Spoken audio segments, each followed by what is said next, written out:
Hi friends, പാകിസ്ഥാനെതിരെയുള്ള സൈനിക നടപടി എങ്ങനെയാണ് എന്നറിയാനുള്ള ആകാംക്ഷയിലാണ്, മുൾമുനയിലാണ് ഇന്ത്യയിലെ 140 കോടി ജനങ്ങളും. അത് എപ്പോൾ വേണം, എങ്ങനെ വേണമെന്ന് തീരുമാനിക്കാനുള്ള അധികാരവും അവകാശവും സൈന്യത്തിന് വിട്ടുകൊടുക്കുകയും ചെയ്തു.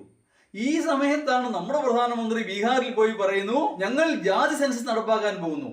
അടുത്ത സെൻസസിനോടൊപ്പം ജാതി സെൻസസ് കൂടി ഉണ്ടായിരിക്കും.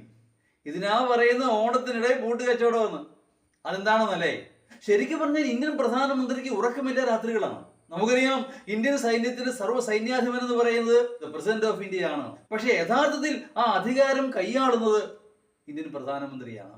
ഒന്നാമതായി തന്നെ പഹൽഗാം ഭീകരാക്രമണത്തിലെ തീവ്രവാദികളെ പിടികൂടണം.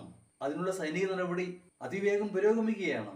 രണ്ടാമതായി പാകിസ്ഥാനെതിരെയുള്ള സൈനിക നടപടി, അതിൻ്റെ സൈനിക നീക്കം അതെങ്ങനെയായിരിക്കണം, എപ്പോഴായിരിക്കണം, അതൊക്കെ ദൈനംദിനം എന്നോണം മോണിറ്റർ ചെയ്യേണ്ട ആളാണ് നമ്മുടെ പ്രധാനമന്ത്രി. ഗൾഫ് സന്ദർശനം വെട്ടിച്ചുരുക്കി തിരികെ എത്തി. റഷ്യൻ സന്ദർശനം വേണ്ടെന്ന് വെച്ചു. ഇത്രയൊക്കെ തിരക്കുള്ള ഈ സമയത്ത് തന്നെ ഇത്തരം ഒരു രാഷ്ട്രീയ നാടകം വേണ്ടിയിരുന്നോ? അദ്ദേഹം ആ സെൻസസ് എപ്പോൾ നടത്തുമെന്നോ, എന്ന് നടത്തുന്നു എന്നും പറയുന്നില്ല. ഞങ്ങൾ നടപ്പാക്കും എന്ന് പറഞ്ഞാൽ ലക്ഷ്യം രാഷ്ട്രീയം തന്നെ. അതാണ് ഞാൻ വീണ്ടും വീണ്ടും പറയുന്നു, ഇത് ഓണത്തിനിടയിലെ പൂട്ടുകച്ചവടം പോലായി പോയി.